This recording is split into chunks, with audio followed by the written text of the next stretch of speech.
Okay, what you got? So the action item on today's agenda is the findings of fact and conclusions of law for the public hearing that we held on June 28th for the vacation of a portion of a 16-foot wide easement located in a portion of lot 7 and 8, block 2 of Mountain View Addition, division number 1. Do you want me to read all the way through this? For copies of it. I do not have copies. I just have Probably want to read it so we know what's up. the findings of fact. The Board of Commissioners of Bonneville County has jurisdiction of all subdivisions in the unincorporated areas of Bonneville County. 2, the Board of Commissioners of Bonneville County received a petition for abandonment and vacation of a portion of an easement in Bonneville County, Idaho, as provided by Idaho Code 50-13068. 3, the petition requested the vacation of a portion of a 16-foot wide easement located on portions of lot 7 and lot 8, block 2 of Mountain View Estates, division number 1, instrument number 358723, Bonneville County, Idaho, as described on attached exhibit A. 4, the easement was dedicated to the public as provided in the deed of dedication on the face of the official plat of Mountain View Addition, division number 1, instrument 358723, recorded March 17, 1966. 5, a notice to vacate portion of the aforementioned easement was mailed to property owners within 300 feet as a request of abandonment, and a public notice was published as required by law. 6, a notice of the request of vacation was mailed to known public utility companies as required by law. 7, a public hearing for the easement vacation was held on June 28, 2023 at approximately 10 a.m. in Bonneville County Courthouse Commissioners hearing room, and also held virtually via Zoom meeting. 8, at the public hearing of the Bonneville County Board of Commissioners opened the hearing for public comments by all interested persons. No one from the public attended the meeting in person or via Zoom. 9, public works staff testified to the following. A, public response, May 29, 2023, email from Bob Bush at 375 Amy Lane, adjoining landowner, was neutral. He wanted more information regarding delivery of irrigation water and explained that this easement was not for irrigation. A separate easement was in place for that purpose. B, no utility owners or operators were opposed to the proposed vacation. After due consideration of the testimony presented in the aforementioned public on the evidence presented, the Bonneville County Board of Commissioners issued the following findings and conclusions of law. Conclusions of law: 1, a petition to vacate a portion of an easement was duly submitted by 2MB LLC, care of Eric Burke, manager. 2, letters and a notice of public hearing were duly prepared, mailed, and published as required by law. A public hearing was held pursuant to the notice and letters on June 28, 2023, approximately 10 a.m. in Bonneville County Courthouse Commissioners hearing room, and also held virtually via Zoom. The board accepted all information relating to the proceeding. 3, the Bonneville County Board of Commissioners reviewed all information and testimony at the time of the public hearing, and due process was allowed to all interested parties. 4, after considering all of the testimony and information presented at the aforementioned public hearing, the Bonneville County Board of Commissioners concluded the following. A, vacated a portion of the 16-foot wide easement located on portions of lot 7 and 8, block 2 of Mountain View Addition, division number 1. Bonneville County, Idaho, as described on attached exhibit A, will not adversely affect the public or the interest of the public utility company. Order: based on the foregoing findings of fact and conclusions of law, the Bonneville County Board of Commissioners hereby orders as follows. An order shall be entered into the official Bonneville County Board of Commissioners meeting minutes for the vacation of a portion of a 16-foot wide easement located on portions of lot 7 and 8, block 2 of the Mountain View Addition, division number 1. Instrument number 358723, as described on attached exhibit A, is hereby granted for the findings of fact and conclusions of law to take herein. And 2, the attached exhibit A describes in detail the portions of the easement to be vacated.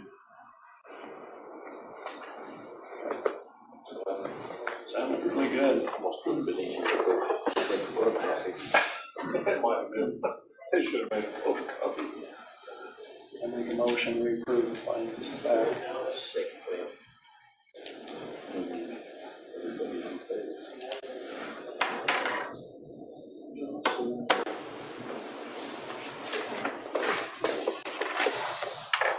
Okay. The next item, I finally got traffic counts on 45th East and 49th South at that intersection. That was one we were looking at as a four-way stop instead of the two-way stop control.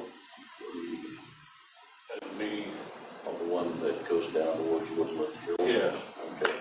So following the study, in the MUTCD section 2B07 on their multi-way stop application, there's a number of different criteria that you follow.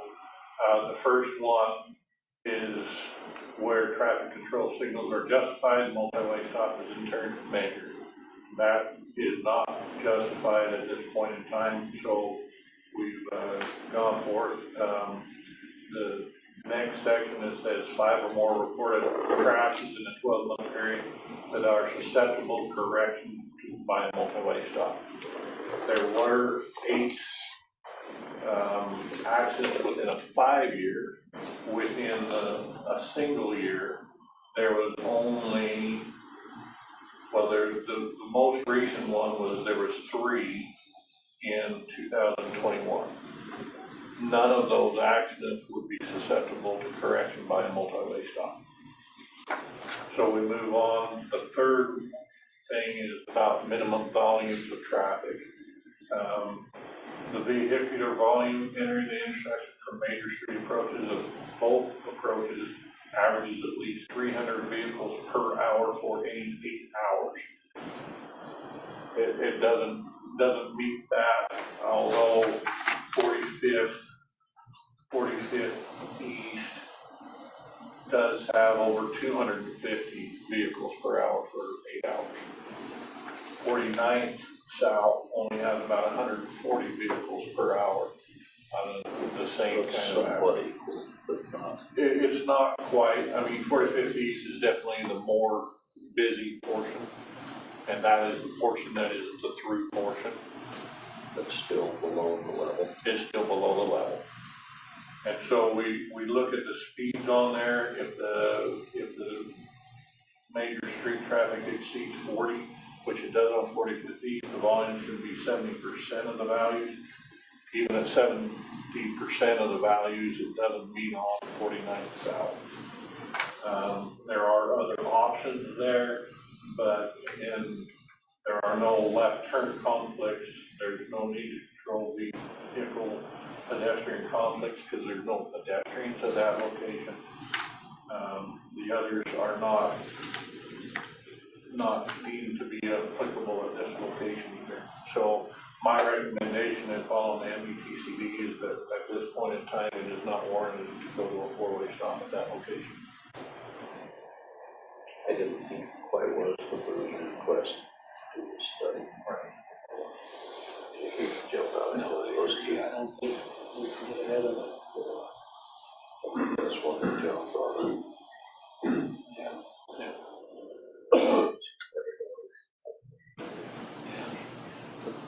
Can you bring up starlight skating? So I got one more thing to update you on before we do that, and that is on the Bear Creek landslide. I talked this morning with the engineering firm that we contacted. They're doing that scope of work. They hope to have a draft of me to me today. Most of the work that's involved is the geotechnical study. It is anticipated the scope of work is going to be over $125,000. And that is just for the geotechnical study and the preliminary stuff. It does not include the engineering design. And so I'll have a scope of work to talk about with you next week. I think we proceed deliberately. Yes. Just to get the first part of it done and decide where to go next. And that's what, so the question I have for you is, do you want a representative Keller on the Zoom meeting next week to answer any questions about the scope of work? Or just the geotechnical? He can probably answer most of the questions from the geotechnical company, which is gonna be a subcontract to them. But Shannon and Wilson is the company actually going to do the geotechnical. But they're gonna coordinate with Keller and make sure that Keller has enough information to do the design as a separate scope of work. I think we need to publicly have them on and talk about it. Yeah, okay, because I'd at least like to know what it is. We'd like to give them a go ahead. Yeah. So we can figure out funding.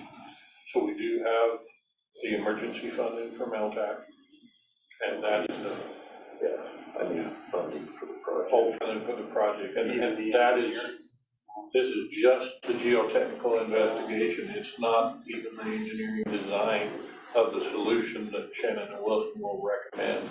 But I'd like to get an estimate of what the engineering would be.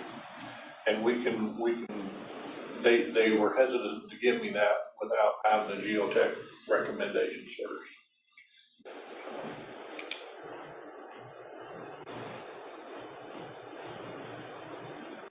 That was the last thing One I other had. question from the traffic count, you kind of reminded me, did we ever get out there by that pit up north?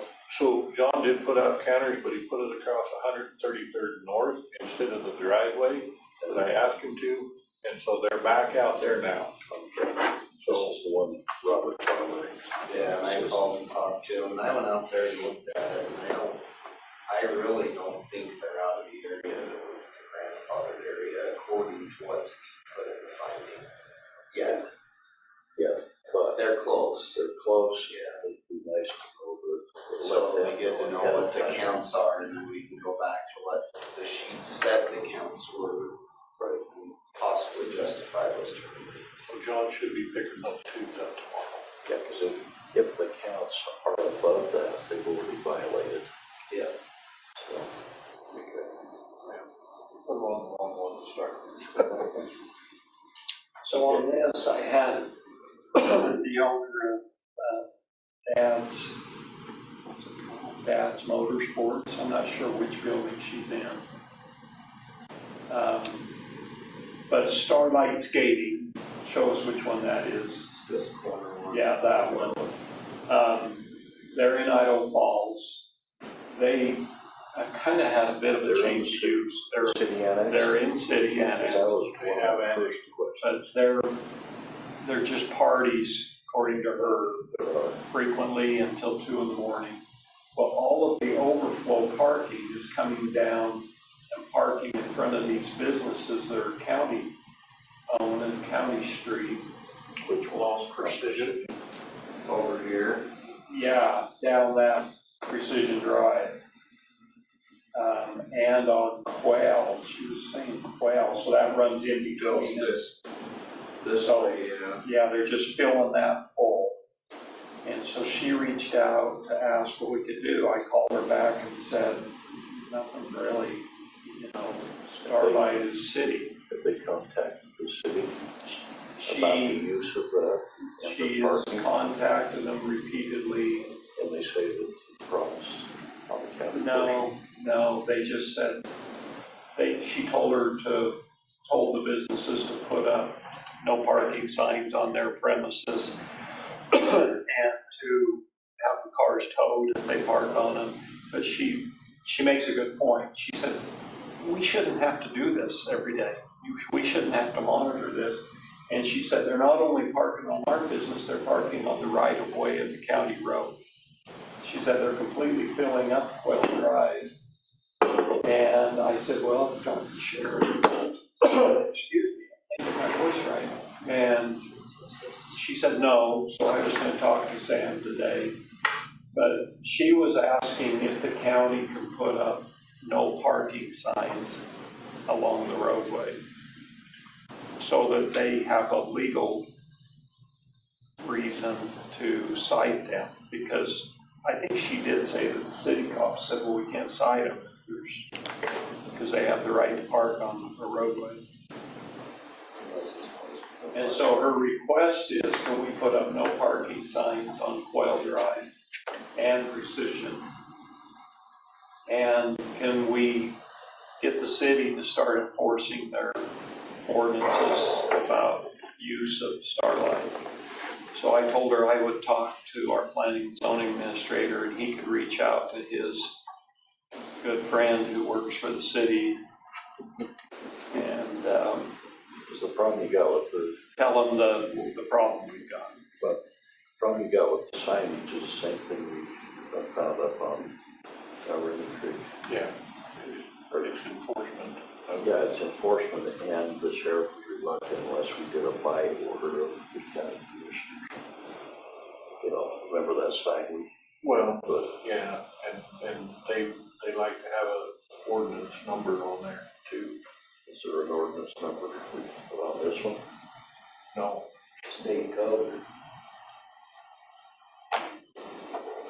you can put a state code on there, but that's, I mean, it's Bonneville County. The state code for failure to obey signs and markings. So it's a loop, unless somebody wants to be innocent, go to court, it's kind of effective closed loop. How much, so is there a reason why you can't put signs there besides the cost and the pain in the neck? No, I mean, the answer is if commissioners want us to put a sign up, is putting the sign up, it doesn't solve the problem. Well, I think it attempts to start solving the problem. I think it gives them something, and it's pretty cheap. But on their own property, we can't do that. If they're parking on the private property, they're gonna have to step up to it. And they will. They said that Precision Boat, I don't know which one's Precision Boat. Right across this one. They got aggressive last weekend and they towed 18 cars off of their property, 18. But again, she said, why should we have to do this day after day, you know? Because you'll make Chatham, Majestic, and 17 other tow truck companies very happy. I just sent an email to the city, so if on the private property, they'll bring signs out and post them to say, if you park here illegally, we're towing your vehicle. Do you know that state code? Not off the top of my head, it's on the signs you put up in the town. On the guide slide access road, it's on county road. Wherever. But I don't know the code. No, I don't think we had a code on that one. Find it for you real quick. I can look it up. Except when otherwise provided by local ordinances, every vehicle stopped or parked upon a one-way highway.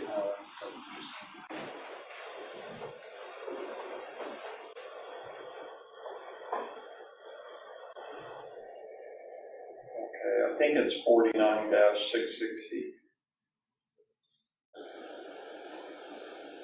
Stopping, standing, or parking prohibited in specific places except when necessary for conflict of traffic. Yeah, on traffic side, they need to stop or park on the edge of the curb. Idaho code 49. I think, yeah, look at 49-660. Okay. I guess I would ask you to put a sign up at that corner, maybe in Quail Drive, Precision. So we could put one on Precision. We could put a couple on Quail, but you're gonna have to sign it so that people, well, I didn't see that. Yeah. So, Well, look harder next time. And I'll talk to Sam and ask him if they'll start. Well, the other question I Watch asked the that. city is, I'm sure that building has capacity limit.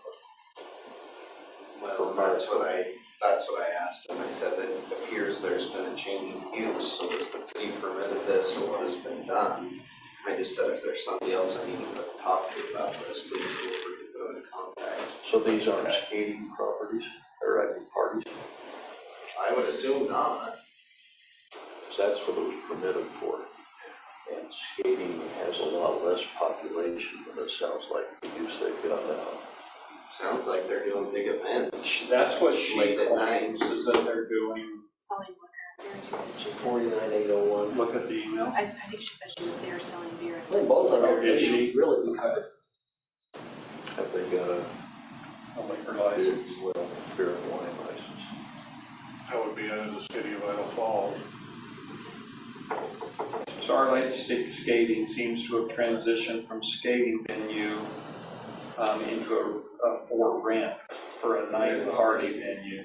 So outside groups are leasing, so it's outside groups are leasing the property to host parties, including weekend night music with alcohol sales. Okay, the alcohol sales, at least in the county, if somebody comes in on a one-time use, they have to get that permit signed by the sheriff, by us. Sounds kind of like the same thing that was happening over off of Hit Road behind where that building you have is, Bryon. And that kind of got, is it still operating or? I don't think like it was. I think they still do think once in a while, but that was like every weekend for quite a while. So we fought that hard. I think it's the same process. If the city would step up and do It's we the have- city's got to enforce it, but that's what we went after for, is basically saying this wasn't permitted for these events. We went over the occupancy. We told them they didn't have the fire safety they needed in the building to be doing that kind of stuff. What was that? Right off the Hit Road, just behind where the state's doing their project with that roundabout, just going north. Event center.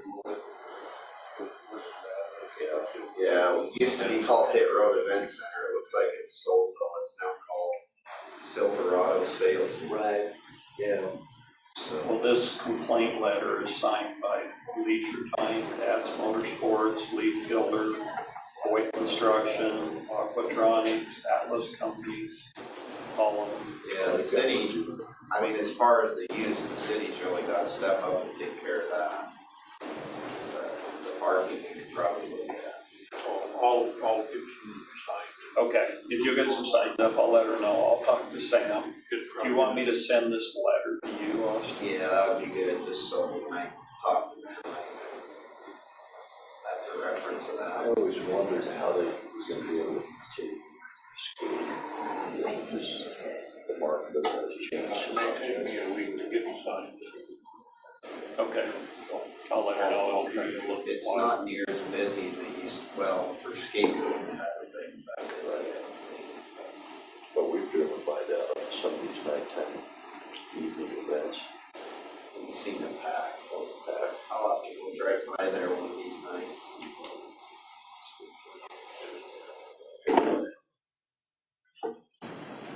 Okay. All right, thank you. We got budget here. I need to go call.